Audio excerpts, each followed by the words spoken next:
students. Today I'll discuss about terminal velocity.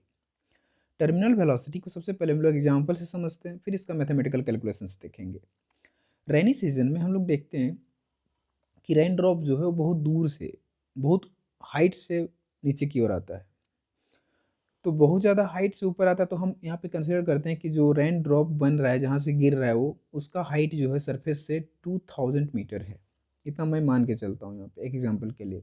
यदि इतना height पे होगा तो जी जो है, जी का वैल्यू 9.8 मीटर पर सेकेंड स्क्वायर, मतलब बहुत ज़्यादा वो वेरी नहीं करेगा, थोड़ा बहुत वेरी करेगा। तो ऑलमोस्ट हम लोग मान के चलते हैं 9.8 ही होगा उतना हाइट पे। तो इसको हम लोग राउंड फिगर में 10 मीटर पर सेकेंड स्क्वायर लेके चलते हैं। यदि ये इतना होगा तो यहाँ से हम जानते हैं कि स्टार्टिंग में यदि ये इस हाइट पे है तो यहाँ पे स्टार्टिंग में इसका इनिशियल वेलोसिटी जो होगा वो जीरो होगा, u is equals to zero. But कुछ ये जब सरफेस तक आएगा तो यहाँ पे इसका वेलोसिटी हमको नहीं पता कितना होगा। इसको हम लोग काइनेमेटिक इक्वेशन से इसको कैलकुलेट कर सकते हैं। तो जब इसको हम लोग काइनेमेटिक इक्वेशन से कैलकुलेट करेंगे तब इसका जो रिजल्ट आएगा वो ऑलमोस्ट आपका यहाँ पे आएगा 200, यहाँ पे देखो 2000 मीटर पर ना इतना। तो यहाँ पे आपका जो रिजल्ट आएगा फाइनली, वो आप यदि कैलकुलेट करते हो तो आता है 200 मीटर पर सेकेंड। 200 मीटर पर सेकेंड यदि इसको आप कैलकुलेट करते हो तो। और ये स्पीड बहुत ज़्यादा है, बहुत ज़्यादा स्पीड है। 200 मीटर पर सेकेंड बहुत ज़्यादा है, मतलब वो रेन ड्रॉप जो है आकर के आपको आपको मतलब इंजर कर सकता है, मतलब आपको ये हर्ट कर सकता है वाटर का ड्रॉप, इतना यदि स्पीड से आता आएगा तो। बट इन रियलिटी ऐसा होता नहीं है। इतना मीटर पर सेकेंड से काइनेमेटिक इक्वेशन के अकॉर्डिंग तो इतना स्पीड दिख रहा है हमको, बट ऐसा नहीं होता है। ऐसा क्यों नहीं होता है, वही चीज़ हमको टर्मिनल वेलोसिटी समझाएगा। टर्मिनल वेलोसिटी एक्चुअल में यदि इन रियलिटी देखें तो स्पीड जो होता है ना वाटर ड्रॉप का, वो 10 मीटर पर सेकेंड के अप्रॉक्स होता है। 10 मीटर पर सेकेंड के लगभग होता है स्पीड, जबकि काइनेमेटिक इक्वेशन से इसको सॉल्व करते हैं तो 200 मीटर पर सेकेंड होता है। ठीक है, तो ये हमको इतना कम स्पीड क्यों मिलता है? और ये जो स्पीड 10 मीटर पर सेकेंड है वही एक कांस्टेंट स्पीड होता है वो, और वो कांस्टेंट स्पीड को ही बोला जाता है टर्मिनल वेलोसिटी। तो एक्चुअली ऐसा होता कैसे है? तो इसका सबसे बड़ा रीज़न है एटमॉस्फेरिक, मतलब एटमॉस्फेरिक ड्रैग फोर्स। मतलब देखो, जब वाटर ड्रॉप आता है तो हमारा एटमॉस्फेयर में एयर है ना, तो वो क्या करता है, इस ड्रॉप को ड्रैग करता है, ड्रैग फोर्स उस पर एक्ट करता है। ड्रैग फोर्स इसको बोलते हैं रिटार्डिंग फोर्स। अपोजिट डायरेक्शन में फोर्स लगता है, इसको क्या कर देता है, वो स्लो डाउन करता है। और कुछ देर में, मतलब ये किस तरीके से एक्ट करता है और किस तरीके से आकर के कुछ देर में, मतलब स्पीड जो है, देखो स्टार्टिंग में इसका स्पीड बढ़ेगा, जीरो से धीरे धीरे करके स्पीड इसका बढ़ते जाएगा, बढ़ते जाएगा, बढ़ते जाएगा स्टार्टिंग में। फिर धीरे धीरे कुछ एक पॉइंट पे आएगा कि फिर अब घटना स्टार्ट हो जाएगा। मतलब पहले बढ़ेगा फिर घटेगा, और घटते घटते एक ऐसा पॉइंट आएगा जहाँ पे इसका स्पीड जो है सो कांस्टेंट हो जाता है। ये किस तरीके से कांस्टेंट होता है और क्यों होता है, इसका सारा रीज़न को समझने के लिए हम लोग एक यहाँ पे देखो कुछ इस तरीके से एक एग्जाम्पल लेकर के समझेंगे। वो क्या है, एक हम यहाँ पे कंटेनर ले लिए हैं, एक कंटेनर, और कंटेनर में लिक्विड डाल दिए हैं कुछ इस तरीके से। और एक स्फेयर लेते हैं, और एक स्फेयर को हम क्या करेंगे, इसके अंदर डालेंगे, इस लिक्विड के अंदर डालेंगे। तो देखेंगे कि इस स्फेयर का जो स्पीड में क्या चेंजेस आ रहा है, इस स्फेयर के स्पीड में क्या चेंजेस आता है, उस यहीं से आपको समझ में आ जाएगा कि स्पीड जो है सो किस तरीके से कांस्टेंट होता है किसी भी ऑब्जेक्ट का, जिसको टर्मिनल वेलोसिटी बोला जाता है, तो टर्मिनल स्पीड बोला जाता है, जो भी है। ठीक है, तो स्टार्टिंग में जब भी उसको सारा चीज़ का देख लो, इस स्फेयर का हम रेडियस को मान लेते हैं आर। ये स्फेयर है जिसका रेडियस आर है। ठीक है, और इस स्फेयर का हम लोग डेंसिटी को रो मान लेते हैं। ठीक है, this is the density of solid, या तो स्फेयर बोल सकते हो यहाँ पे, डेंसिटी ऑफ स्फेयर, ये चीज़ है। लिक्विड के डेंसिटी को एनसीईआरटी तो सिग्मा माना है, बट हम यहाँ पे रो डैश मानते हैं, रो डैश। एक इसका है डेंसिटी ऑफ लिक्विड, इसके अंदर जो भी है लिक्विड, वाटर हो सकता है, कैरोसिन हो सकता है, कुछ भी, कोई भी लिक्विड हो सकता है ये, तो उसको हम लोग डेंसिटी क्या मान ली है, रो डैश। ठीक है, तो यहाँ तक हो गया। अब स्टार्टिंग में इस स्फेयर को जस्ट हम इस लिक्विड के ऊपर रखें, अभी ये मोशन नहीं कर रहा है, अभी हम लोग एज्यूम करते हैं कि ये मोशन नहीं कर रहा है। यदि ये मूव नहीं कर रहा है तो इस पे सबसे पहले कौन सा एक फोर्स लगेगा, डाउनवर्ड डायरेक्शन में लगेगा वेट फोर्स, जो किसके बराबर होगा, एम जी के बराबर। यदि इसको डेंसिटी के फॉर्म में लिखना चाहें तो ये किसके बराबर है, W is equal to this M G ना। तो इसको यदि डेंसिटी के फॉर्म में लिखना चाहो तो क्या लिखोगे, एम जी, और हम जानते हैं कि इसका होता है वॉल्यूम इंटू डेंसिटी मास। तो इसके जगह यदि लिखोगे तो सॉलिड का है ना, तो सॉलिड का हो जाएगा यहाँ पे रो, और इसका वॉल्यूम जो है वी मान के चलते हैं कि V is the volume of the, इसका जो वॉल्यूम है इस सॉलिड का वो मान लेते हैं V is the volume of sphere, भी इसका स्फेयर मान लिया, ठीक है। तो रो भी ये आ जाएगा मास के जगह पे, और यहाँ पे क्या है जी, रो भी जी, ये आ जाएगा तुम्हारा वेट फोर्स। फोर्स जो है सो भी रो जी या तो रो भी जी के बराबर आ जाएगा। ये हो गया सॉलिड मटेरियल का, ठीक है। अब जैसे ही इस वाटर में इसको पुट करेंगे, ये मूव करना जैसे ही स्टार्ट करेगा, तो देखो वाटर में जब इसको डालेंगे तो अकॉर्डिंग टू आर्किमिडीज प्रिंसिपल के अकॉर्डिंग हम जानते हैं कि इस ऑब्जेक्ट पर एक और फोर्स एक्ट होने लगेगा, जो लिक्विड इस पर फोर्स लगाएगा, that one force is the buoyant force, जिसको अप थ्रस्ट बोला जाता है, बुएंट फोर्स ना। और बुएंट फोर्स किसके बराबर होगा, ये सॉलिड मटेरियल जो है जितना इसका वॉल्यूम है उतना वॉल्यूम का लिक्विड यहाँ पे क्या करेगा, उतने वॉल्यूम के लिक्विड को वो डिस्प्लेस करेगा। या तो कह सकते हैं कि इस स्फेयर का जितना वेट है उतना ही वेट के वाटर को वो क्या करेगा, वहाँ से डिस्प्लेस करेगा। तो यदि उतना ही, जितना इसका वेट है उतना ही वेट का यदि लिक्विड को डिस्प्लेस करता है, तो हम कह सकते हैं एक तरीके से कि जितना वॉल्यूम इस स्फेयर का है उतना ही वॉल्यूम को क्या करेगा, यहाँ से डिस्प्लेस करेगा, सेम वॉल्यूम को वो डिस्प्लेस करेगा, ठीक है। तो यहाँ पे जो अप थ्रस्ट एक्ट होगा उस ऑब्जेक्ट पे, वो अप थ्रस्ट किसके बराबर होगा, अप थ्रस्ट। और अप थ्रस्ट किधर लगेगा, अप थ्रस्ट जो यहाँ पे एक्ट होगा इस ऑब्जेक्ट पर वो अपवर्ड डायरेक्शन में एक्ट होगा। जैसे ही ये पानी में डलाएगा, ये जाएगा, मतलब जैसे ही मोशन करना स्टार्ट करेगा इस पर अप थ्रस्ट एक्ट होगा, यू से इसको रिप्रेजेंट कर सकते हैं। और इसका भी जो है सो ये हो जाएगा mass of the liquid and density, ये एक्सेलरेशन ड्यू टू ग्रेविटी। अब ये लिक्विड का मास है तो यहाँ पे लिक्विड का डेंसिटी ये रो डैश पुट होगा, और वॉल्यूम तो चेंज नहीं होगा क्योंकि वॉल्यूम जो है सो जितना सॉलिड का वॉल्यूम है उतना ही जगह को एक्वायर कर सकता है, ठीक है। मतलब क्योंकि वेट के हिसाब से देखा जाए तो वॉल्यूम दोनों का सेम होगा यहाँ पे, ठीक है। तो यदि ऐसा होता है तो up thrust is equal to, यहाँ पे हम यदि कैलकुलेट करना चाहें तो ये भी एम जी के ही बराबर होगा, बट मास के जगह पे वैल्यू जो है सो डिफरेंट होगा। क्या हो जाएगा, रो डैश, और वॉल्यूम तो एज इट इज रहेगा, और ये जी दोनों के लिए सेम होगा। तो ये अब थ्रस्ट मिल गया, मतलब डाउनवर्ड डायरेक्शन में वेट ऑफ द सॉलिड है और अपवर्ड डायरेक्शन में लग रहा है लिक्विड का फोर्स, जिसको बोलते हैं बुएंट फोर्स। यहाँ पे दो फोर्स काम कर रहा है, एक सॉलिड नीचे डायरेक्शन में, मतलब थ्रस्ट बोल सकते हो, और अब थ्रस्ट जो है सो लिक्विड उसके अपोजिट डायरेक्शन में लगा रहा है। तो दोनों फोर्स यहाँ पे मिल गया। तो इस जगह पे आप चाहो तो नेट फोर्स कैलकुलेट कर सकते हो। तो नेट फोर्स हमको कितना मिल जाएगा, नेट फोर्स जो यहाँ पे आपको मिलेगा वो लिख सकते हो दिस वन। तो कितना आ जाएगा, क्योंकि दोनों एक दूसरे का अपोजिट है इसलिए बीच में क्या लगेगा, माइनस लगेगा। तो आप यदि इसको पुट करो तो क्या वैल्यू मिलेगा, rho we g minus rho dash we into g, ठीक है। यहाँ पे क्या कॉमन है दोनों के लिए, वी जी कॉमन है, तो आप चाहो तो यहाँ पे वी जी कॉमन ले लो, तो आपको यहाँ पे मिलेगा rho minus rho dash, this is the net force. ये हमको यहाँ पे नेट फोर्स मिल गया, ठीक है। अब थोड़ा सा इसको, एक्चुअल में क्या है ना, अभी ये बस पानी में इसको डाले थे पुट के से, तब इतना नेट फोर्स हमको मिला। अब इसका धीरे धीरे फोर्स में डिक्रीमेंट होगा, जैसे पानी के अंदर जाएगा ये, तो वहाँ पे एक फोर्स और इस ऑब्जेक्ट पर एक्ट करने लगेगा, that one force is the dragging force, या फिर बोल सकते हैं रिटार्डिंग फोर्स। जैसे पानी के अंदर जाएगा, जैसे हमने रिटार्डिंग फोर्स ऑलरेडी इसके पहले हम लोग पढ़ चुके हैं, रिटार्डिंग फोर्स जो स्टोक्स लॉ में हम लोग को बताया गया था। तो इस ऑब्जेक्ट को जैसे हम पानी के अंदर डालेंगे, पानी में जैसे ही मोशन ही करना स्टार्ट करेगा, तो पानी के अपोजिट डायरेक्शन में अपथ्रस्ट तो लगा ही रहा है, अपथ्रस्ट तो लग ही रहा है, बट लिक्विड के लेयर टू लेयर में जो यहाँ पे फ्रिक्शन जनरेट होगा, जिसको बोलते हैं विस्कस फोर्स, यहाँ पे एक तरीके से बोल सकते हो विस्कस फोर्स बोल दो, या तो तुम एक तरीके से ड्रैगिंग फोर्स बोल दो, वो भी किसके डायरेक्शन में लगेगा, मोशन के अपोजिट डायरेक्शन में। मतलब किसके डायरेक्शन में हो गया, वो अपथ्रस्ट के डायरेक्शन में ही होगा। मतलब कह सकते हैं कि यहाँ पे दो तरह का फोर्स लग रहा है इसी डायरेक्शन में, एक तो अपथ्रस्ट लग ही रहा था, अब यहाँ पे लग रहा है ड्रैगिंग फोर्स, एफडी बोल सकते हो, dragging force acting on this object in opposite direction.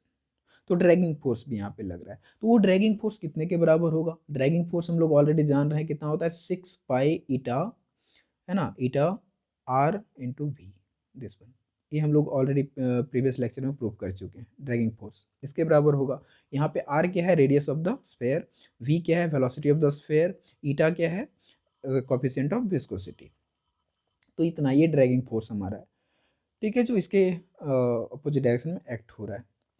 तो इतना सारा चीज़ देख लिए। अब एक्चुअल में होता यहाँ पे क्या है ना कि ड्रैगिंग फोर्स जो है वो इस पर लगेगा। यहाँ से मोशन करना स्टार्ट किया, धीरे धीरे नीचे जा रहा है, ड्रैगिंग फोर्स इस पर लग रहा है। और हम जानते हैं कि ड्रैगिंग फोर्स किसके प्रोपोर्शनल है।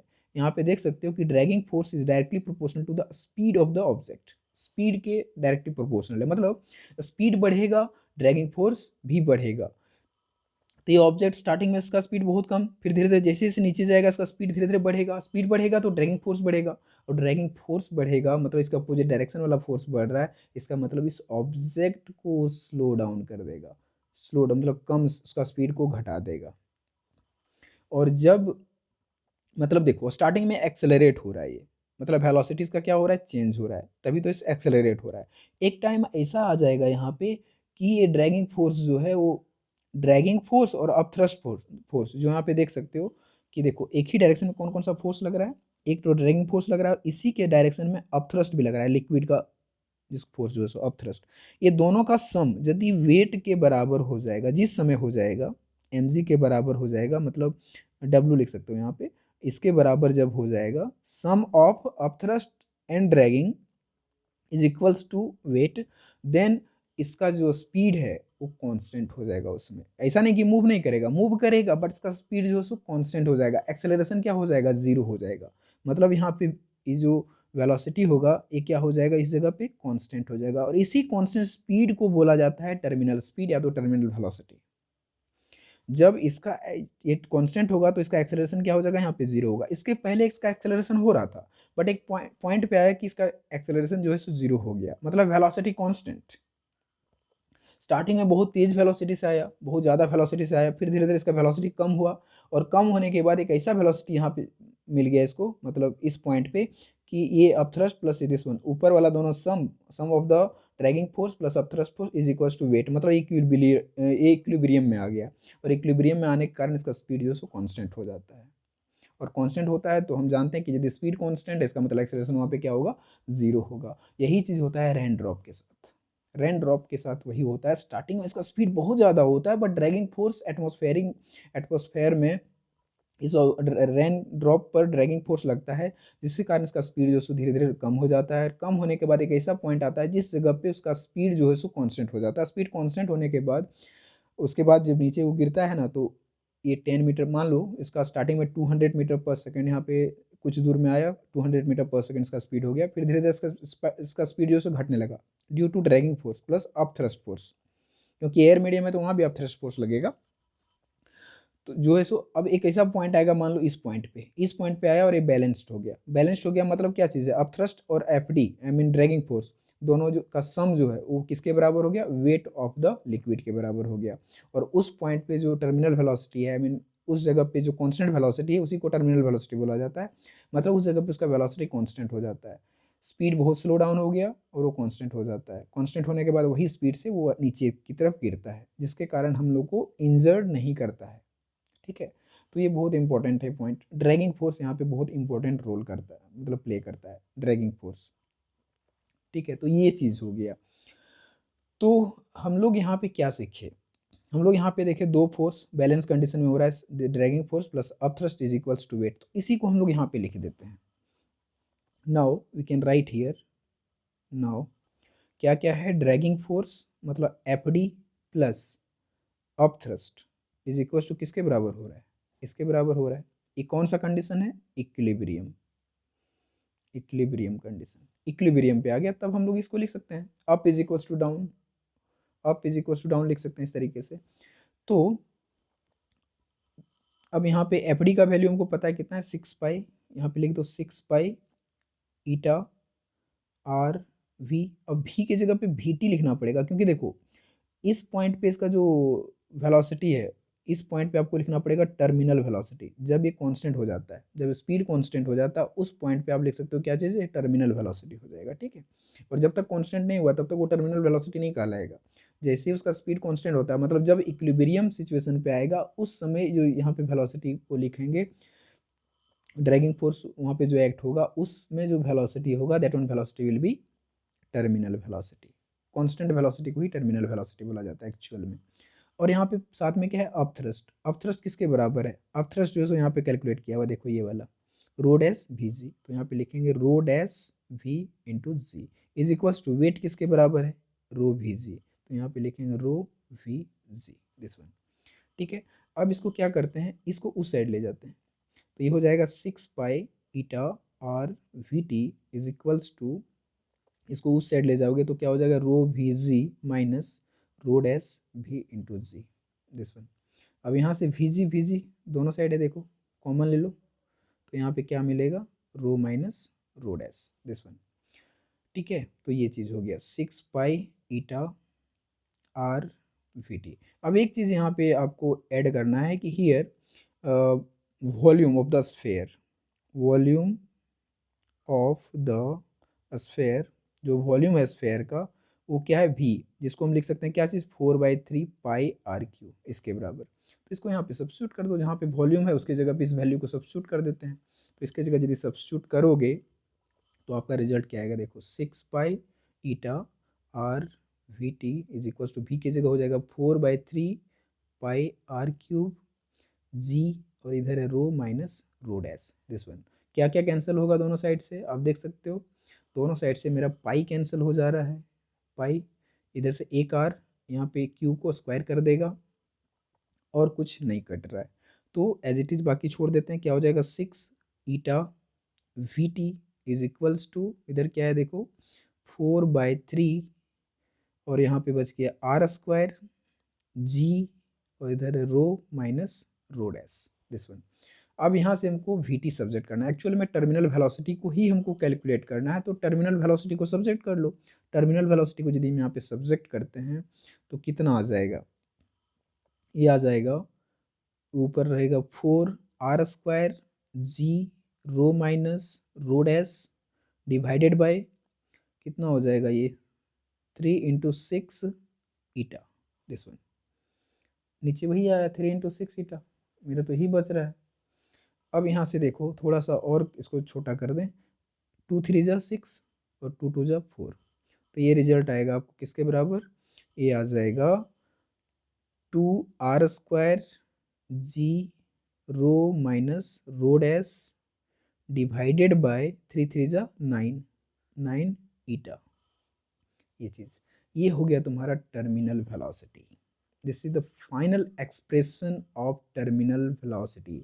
मतलब कहा जाए कि टर्मिनल वेलोसिटी जो है वो किसके प्रोपोर्शनल एक तरीके से, क्योंकि देखो जी कांस्टेंट है, मतलब डिपेंड करेगा बहुत सारे फैक्टर पे ये, तो यहाँ पे जो फैक्टर्स हैं वो हैं, सबसे पहले r² है, और इन्वर्सली प्रोपोर्शनल यदि बोला जाए, v t is inversely proportional to the this one eta. Eta मतलब coefficient of viscosity, different different liquid के लिए, मतलब डिफरेंट डिफरेंट लिक्विड के लिए डिफरेंट डिफरेंट टर्मिनल वेलोसिटी होगा। यदि वाटर है तो उसमें अलग होगा, यदि हनी है तो उसके लिए अलग होगा, है ना, कैरोसिन है तो अलग होगा, कोई ऑयल मतलब कोई भी ऑयल होगा तो उसके लिए अलग होगा, फिर एयर के लिए जो टर्मिनल वेलोसिटी है वो अलग होगा।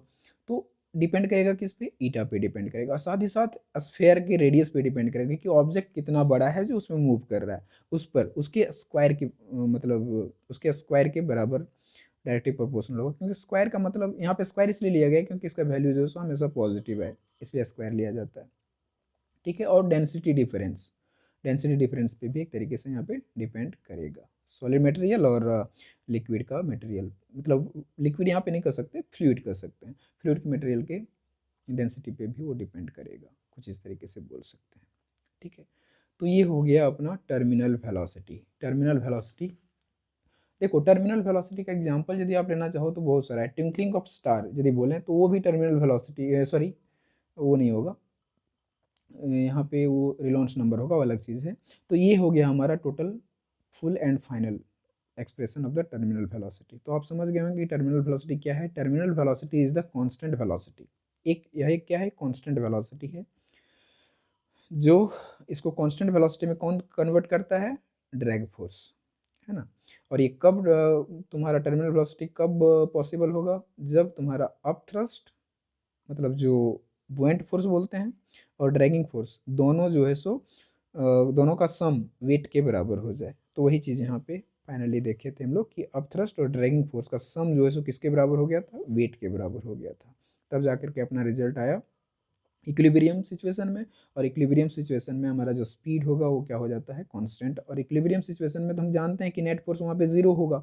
In equilibrium net force zero होगा। यदि नेट फोर्स जीरो होता है तो इस सिचुएशन में आपका एक्सेलरेशन क्या होगा? 100% जीरो होगा, क्योंकि आप जानते हो कि एफ इज इक्वल टू क्या होता है? मास इंटू एक्सेलरेशन। और यहाँ पे नेट फोर्स क्या मिल रहा है हमको? जीरो। मतलब zero is equal to mass into acceleration. मतलब यहाँ पे एक्सेलरेशन क्या मिल रहा है? जीरो। जीरो बाई एम, मतलब जीरो ही तो आएगा। तो ऐसे सिचुएशन में हमको क्या मिलता है? Acceleration zero. और यदि एक्सेलरेशन जीरो है इसका मतलब वेलोसिटी क्या होगा? कांस्टेंट होगा। और इसी स्पीड, कांस्टेंट स्पीड को हम लोग बोलते हैं टर्मिनल स्पीड और terminal velocity. Okay, so this is all about of the today lecture. So thank you for watching.